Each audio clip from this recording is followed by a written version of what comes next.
nowadays the trend and a lot of things are changing because of this transition period in life, and the education is becoming there's a huge paradigm shift in the education sector. What is going to happen now? You have the power. The power is nothing but your own experience. Now you and imagine the crores and crores of students are coming out into the market and they need your help, or the people with the existing industry people itself, they don't have that exposure, they want to learn out of it. Now how can you inevitably come to them and give that solution for them?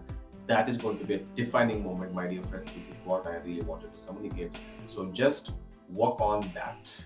Now let me ask you one question. Now you if